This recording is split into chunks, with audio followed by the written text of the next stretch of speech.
Hey guys, it's Wig. I'm back. Haven't made a video in a while, and I just finished up a project that I have been working on for a little bit. Um, I'm sure you've seen if I don't know, these are all over YouTube. Guys making these for like disaster recovery, prepping, and camping or whatever. I'm a ham, so I decided to make this to power up my HF rig when I'm away from commercial power.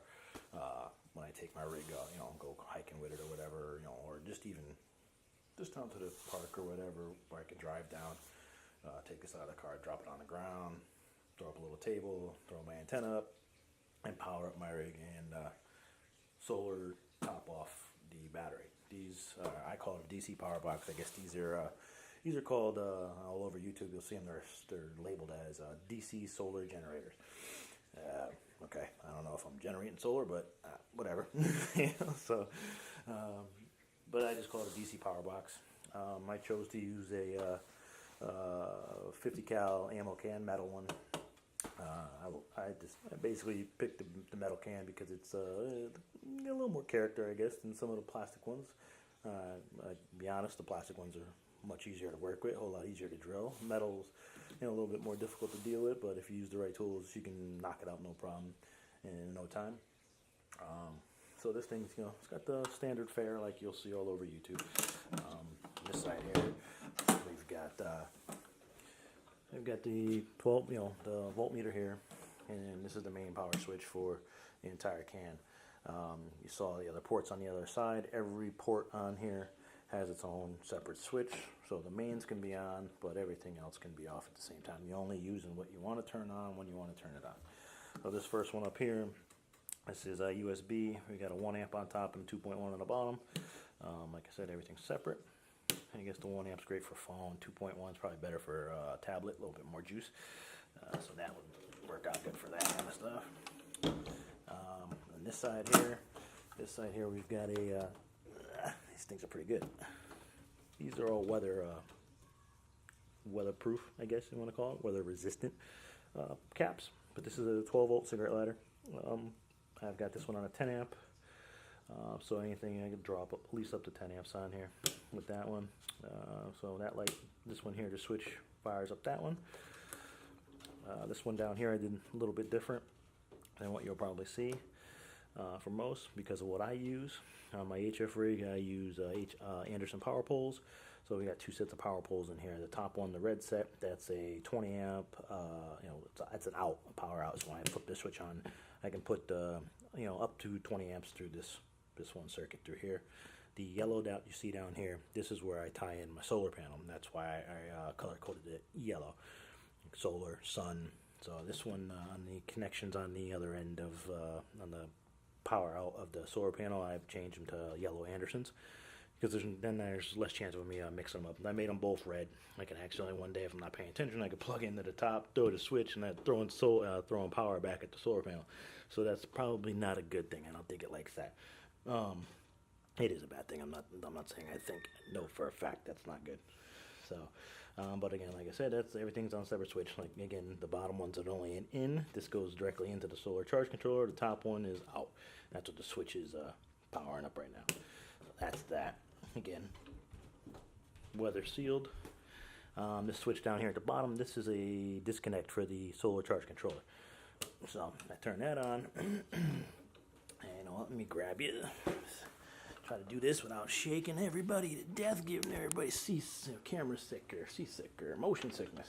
So let's see if we can do this without making everybody puke. Zoom out a little bit so we can get the entire can.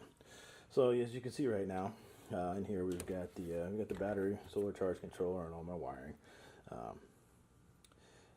Everything in this can, every circuit, is fused. If you look down inside here, you'll see this square box down here. That is a 6-port fuse box, and that little clear horizontal cover you see in there, that's my negative bus bar. Just the protective cap on it to keep anything from touching the top of the posts. But again, everything's fused. Every circuit's fused. We're running right now. I'm running a 12 volt, 12 amp hour battery. This was what I had floating around until I got what I wanted to come in. I've got two 12 volt, 10 amp hours coming in, and two 10 amp hours will slot in nicely side by side in a standard 50 cal ammo can, which when you run them in parallel, I'll get 20 amp hours out of them instead of just 12. It gives you a little more power. With doing these projects, it's trying to fit what you can fit for the real estate that you got to balance out the power to real estate ratio, which is fun. That's all part of what you can find. All right, I got to find a battery to fit, and you find one, and you go, oh, maybe I can use two and run them in parallel and get more power. And that's kind of what happened with me. So the solar charge controller, that's a 20 amp charge controller. So everything in here, all the wiring is set for 20 amps for the solar charge. Most of the wiring in here is 16 gauge, except for some of the stuff that's higher amperage. So you can adjust things, but I highly recommend you do. You don't want to smoke your wiring. You'll see some inline fuses. Those are mainly for the direct connection to the solar. Everything else is fused off that box inside down there. What else? The bottom of the can is actually not flat. If you've ever looked inside one of these cans, they got this little ridge, and a little ridge down in the bottom. Anything you put in there starts to rock back and forth and wobble. So there's a trick to getting that flat. You need to put wood in there, or whatever. Again, like I said, metal can. So I said, I got some extra plexiglass laying around. And if you look, it's kind of, I don't know if you can catch it in there. You'll see at the bottom kind of looks white and frosted. Well, it's a piece of plexiglass that I cut for the can. And I sanded it to frost both sides so I could see it. I don't want to see clear through the bottom of the can. And I put some rubber feet, one in each corner, one halfway down on each side, and one in this corner over here. What it did is it raised it up about 1/4 of an inch, and it took away that ridge. And that ridge, all that ridge really is, it's for the handle here, because these metal cans are, you're able to stack them. So this handle here, it's like in the bottom of the can, on the next can up, it's that little pop out. That's what that little ridge is, the bottom of the can. So if you put something in there, and I did, I used that plexiglass, and then that's what I mounted the bus bar to and the fuse panel. So it's all sitting nice and tight in the bottom. Nothing's moving. Let's see, what else? I think that's pretty much it. Like I said, I used the metal can, ammo can, more for just character. Like I said, plastic's a little bit easier to work with. But I like the metal cans. It's not heavy at all. I'm not a little boy either, so I have some size to me, so moving that around is not a big deal. I'm not hiking it up the side of a mountain or anything like that, so it's not gonna kill me.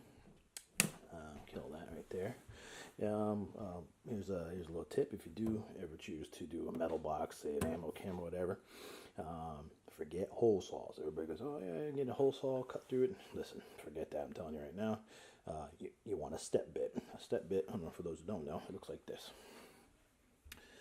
It's a bit, dang it, let's get the camera to focus. Yeah, that's good enough. And you'll see that the grooves in it are stepped in, and what you do is you drill down as far as you need to. And each step is a different measurement, and they work great.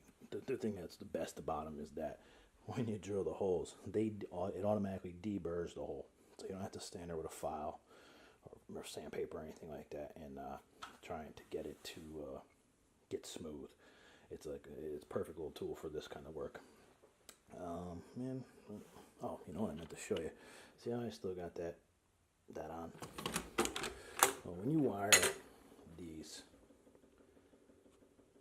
solar charge controllers in, it's direct from the solar panel in, direct out of here to the battery. Well, you do get power staying on, and all these solar charge controllers either have LEDs in them or they have an LCD screen, so they trickle down on your battery because they're directly connected. The power flows both ways, right? So they will draw down on your battery after a long period. I don't know how much it is. It can't be that much, but at the same time, I'm not using this every day, and maybe I put it on the shelf. I may not use it for 2-3 weeks, but if I charge my battery up, it's a deep cell. It's a deep cell battery. You can charge that thing up, put it on the shelf, and it's not gonna. It could hold its charge for months. You know what I mean? And why have something in there that's drawing down on your battery? So what you do, like I said, you see my mains are off, so our charge controller is still drawing down on the battery. Well, that's why I put this disconnect in here, so I can kill that right there. No more juice drawing down in your battery. So that's one way to do that too. It's another recommendation I would make. Outside of that, I appreciate you guys checking out my video. I will mention one thing that I don't see mentioned in a lot of other videos. There's some safety aspects of doing this stuff, guys. I know there's a lot of videos I've seen people make a lot of mistakes with their, and they're not mentioning certain things. If you're going to show somebody to do something, you need to use the proper terms and all of that, you know, all the jargon that comes along with this stuff. You build one of these and you're not sure on electronics, please, please, please go learn. Pick up a book, do some research on the web, learn all you need to know, because this is DC power. This can hurt you. Even that little battery in there can hurt you. It doesn't take much of an amp to knock you on your ass or kill you. And it's you know, this stuff can be dangerous, and especially, you know, like this one. I built it in a metal box. Metal's conductive, you know, so you know, you want to have all your ducks in a row and make sure everything is right.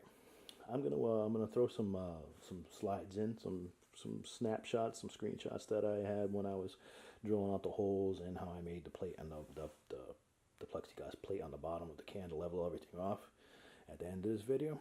And guys, any questions, concerns, or anything like that, you know, give me a shout in the comments, and I'll do my best to answer you. Like I said, I don't know everything, but I'm pretty good at what I do, and appreciate you guys checking out the video, and catch you on the next one. Thanks for watching.